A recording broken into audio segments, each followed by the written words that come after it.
What was your name again? So, hi and welcome to this podcast from the Danish Archery Federation. We have Ian Edwards with us today. He's an English longbow specialist, archer, and current world champion. And European champion. And European champion, of course. In fact, wait a minute. Never been beat. Okay, so one of the reasons why we wanted to have Ian on this one is because he's known to be some kind of an mental management expert. That's at least my thoughts about you. Okay. You're a great guy, but your mental game is next level, and that's kind of what we want to touch in on this Brilliant. Yep. little podcast here. So cool. Can you please make a little introduction? Of myself? Yeah. Other than what I just said. Sure. So I started shooting the bow in lockdown. We literally went and got a recurve just to play with, and super cool. Started playing from there, built it out, got ourselves one 3D, one arrow each, just literally shot that 3D, one bow, me and my two boys, we played. Then I started hunting with the bow, really cool, absolutely loved that. And then to build out my skills for hunting, I started then going to a club, a 3D club. And then the guy said, "Oh, do you fancy competing?" And I was like, "Yeah, of course. I'll give it a go." First competition I went to, I won. I was surprised. Then I went to another one, won that. Then I went to the nationals and came third. And then when I was there, I found out that you could actually shoot for the country, 3Ds. And I was like, how cool is that? I was really, really then excited about that. And then I had to make a decision what bow class I would shoot in. And up until this point, I was still shooting the original bear bow. And I just literally put a bit of resin on the shelf and then was shooting off the top of that. And then took up the longbow in my first full season. I won the British Championships, then I won the Europeans, and then the following year I stuck with it and then won the British and the World Championships. And that's literally been my career. So it's been quite compressed. But the one area which all areas, I try condense all the time to speed up the learning so that I gain as much as possible. And I call it monk mode. So when I'm at home, what I do is I shoot in my own garden, but I very much study myself, how I'm shooting. I'm learning all the time, listening to lots of podcasts. I think it's a great way to learn, watching videos and then practicing. But 96% of the time, I shoot on my own. And even I'll go to the club, shoot on my own. I'm really happy. I enjoy shooting so much that I'm happy to shoot on my own. And I find when I'm on my own, I hear myself better. You know, where I'm falling down. And I started to notice that you come around and you look at a certain target and you don't feel confident. Right. And then guess what? You don't shoot it very well. And then another one can be at further distance and you look at it and you go, I know what to do. And you're definite in your mind and the shot's strong and the shot's clean, clean release. What is going on there? So then that's why I started to investigate. And by this point, I'd already had a good understanding of target panic. So let's say Joel Turner's system. But this isn't target panic. That's something else. So then I started to put the hierarchy together that basically you have your equipment, then you have your form, then you have your shot control, but then what sits over the top of all of that is your state of mind.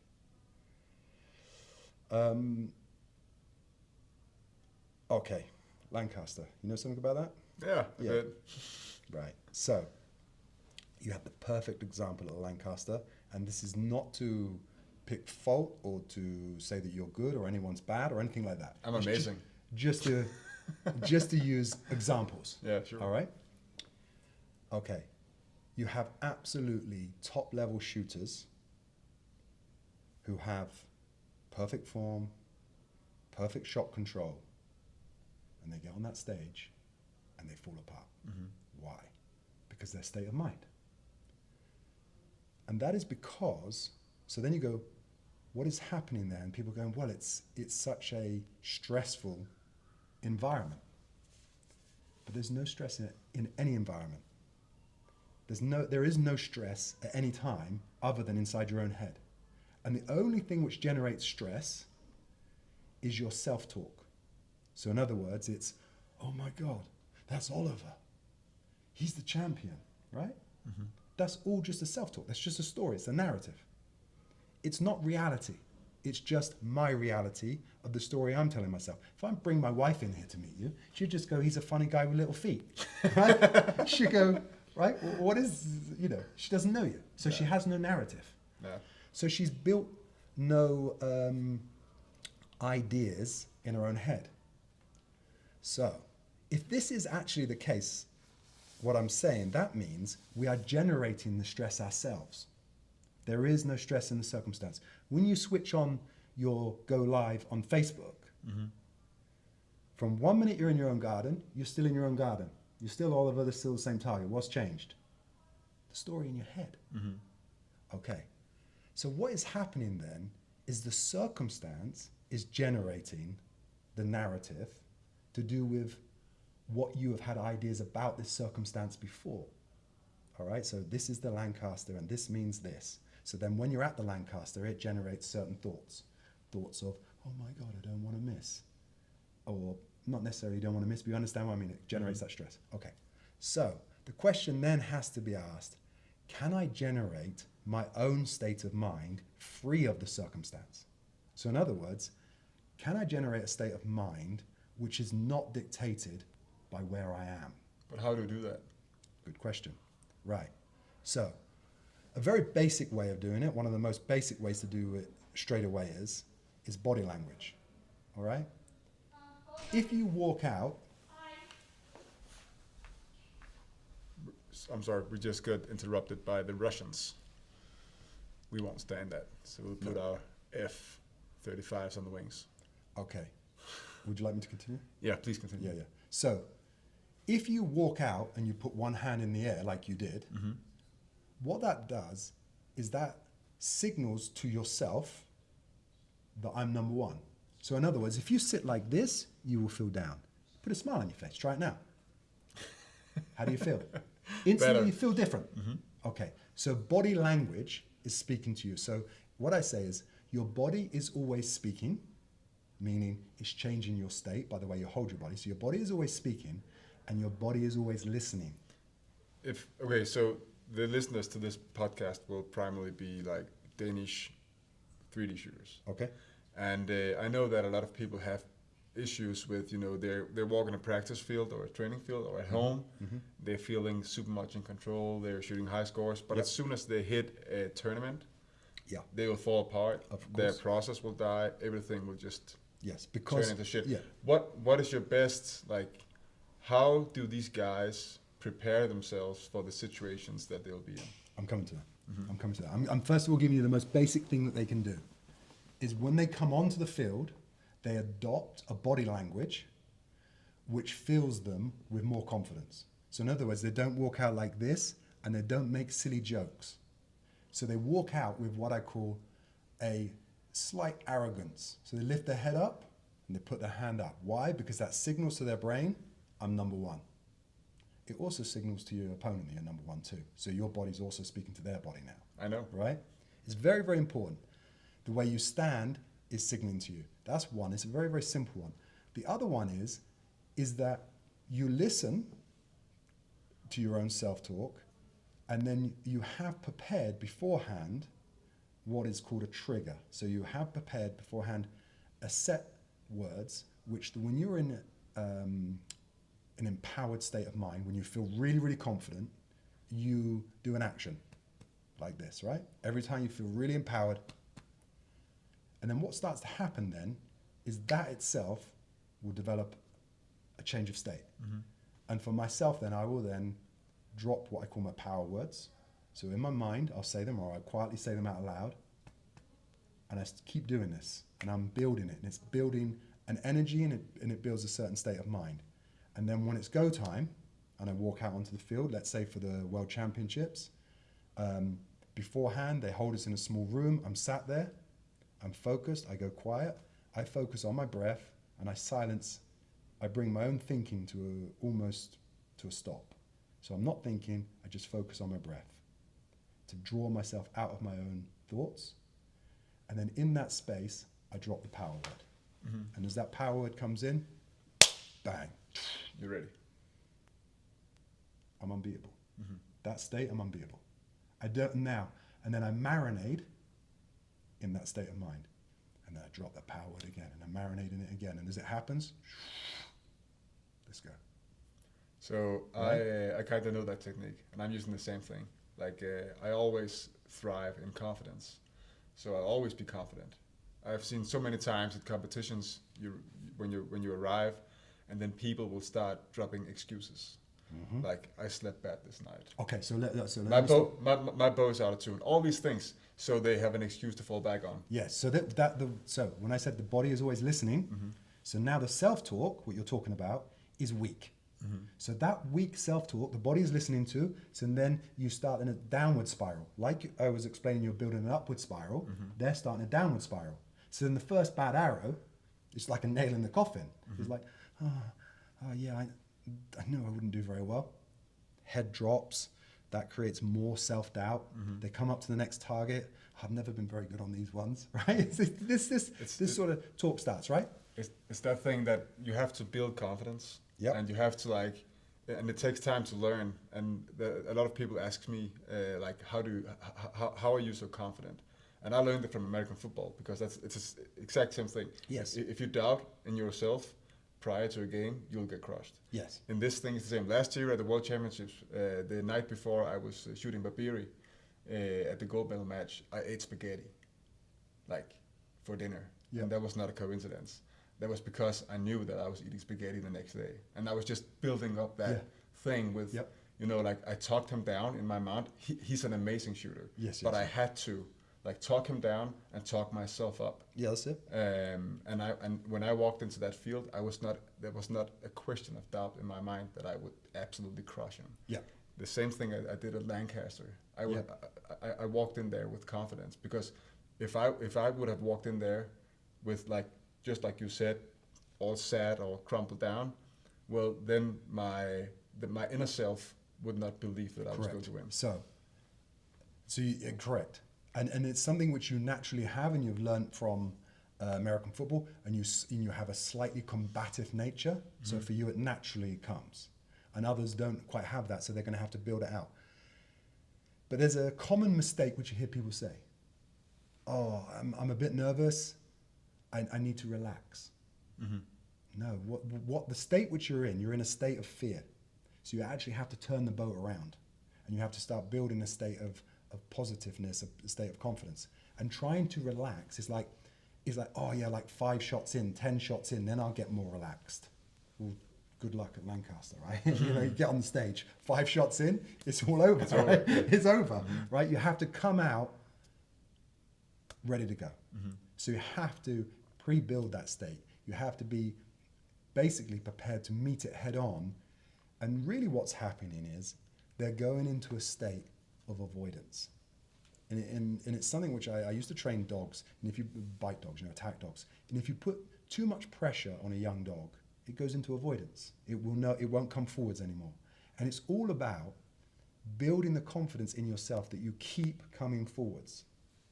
And bless him, when Alex went up on the stage, that stress and that state overwhelmed him. And he's an amazing shooter.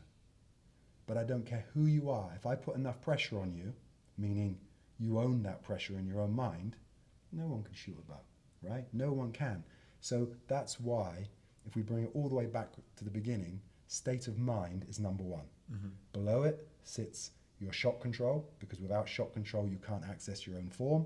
And without your own form, doesn't matter what equipment you have, it's useless. And that's why I call that my hierarchy. So you have to be managing your state of mind. You have to remain aware of yourself, and you have to build beforehand a positive word, your power word, and get used to dropping that, and at the same time hitting a trigger which just brings that state in. And it's something which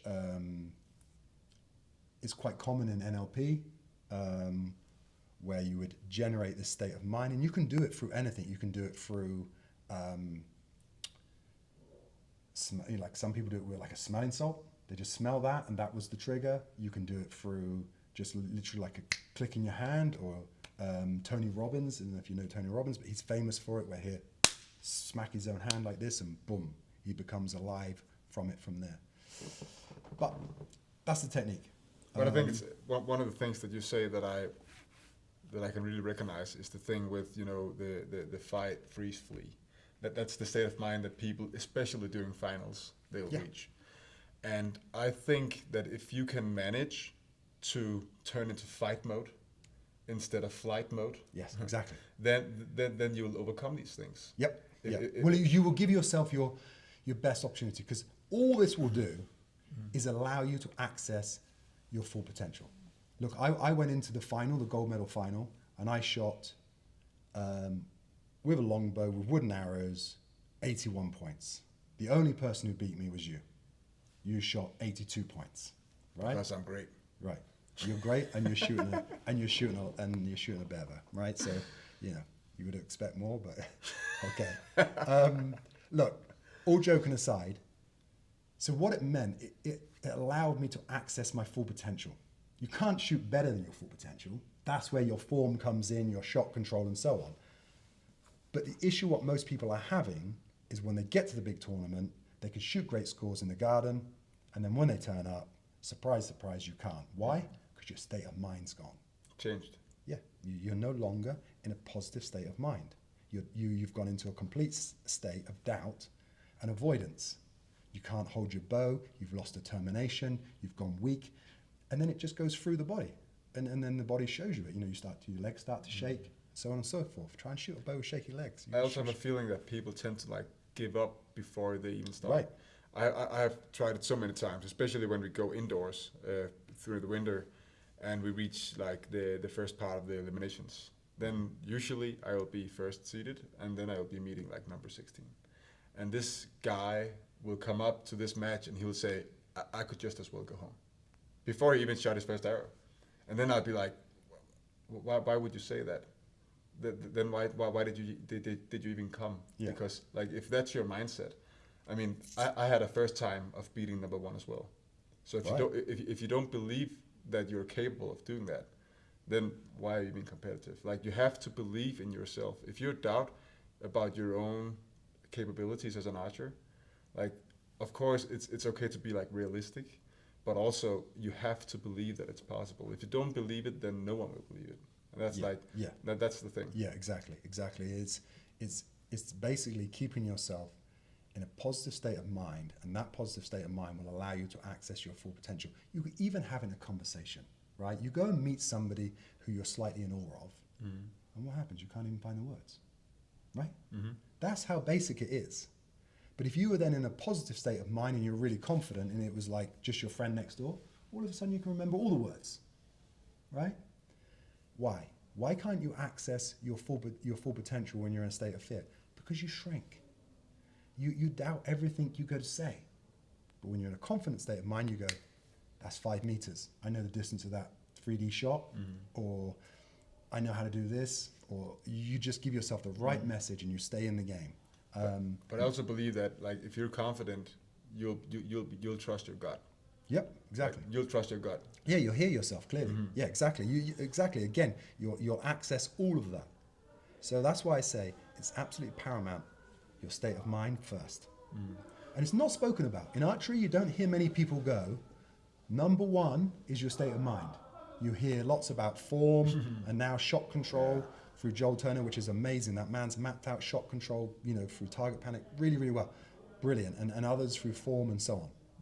But no one speaks about your state of mind, which staggers me.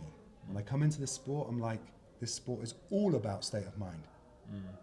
Because honestly, if you are not in the right state of mind, you can't shoot for shit. I mean, I've been asked, I mean, at least 100 times, especially since Lancaster, on my Instagram, like, what equipment are you using? Everybody want to know about my equipment. They think that I'm winning because I have some special, there's a trick. I mean, the equipment that I have is the same that most, like, high-level shooters are shooting if they can afford it. It's nothing special. It's great, it's good, but it's nothing special. I've been asked maybe 4 times about my mental state of mind, or my mental game, or how I prepare my mental game, my visualizations, my meditations, and so on. Yeah. And if I can be rough on you, if you don't mind, you're not the best shooter out there, No, I know. right? But before we come out here, I go, you're not coming off the field first. But if I got to put my money who's going to go home with gold, you're right up there. Why? Because at some point they got to face you, and you come out with the right state of mind. And then when you went to Lancaster, you showed it even more. You went out even stronger, and the whole thing you met with strength. Because Lancaster is like, it's that pressure cooker. It's even worse. Yeah. Build. To the point, as we saw, some can't even shoot to anywhere near their normal standard once they hit that stage. But that's why I say your state of mind is so important, because if it allows you to access your full potential, and the other guy who maybe got higher points than you, like, I'm not being rude to anybody, but in my field, Robin shoots really, really high scores in the qualifications, and I faced him in the eliminations, and bless him, he folds. Yeah. Right. I think, Ian, that we're about to be out of time. Right. I would like to hear your best advice for some of the young Danish longbow shooters who admires you. What would you say to them? Now you have the chance. Okay, guys. So the main thing is work on all of the aspects, your form, your shot control, all of those things. But start to study your own state of mind when you're shooting. Be a little bit aware of yourself, of one moment you're confident, one moment you're not, and then ask yourself what's changed, and start to see if you can map that out in yourself for your own awareness. Thank you. Cool. Thank you for joining. Thank you. Thanks.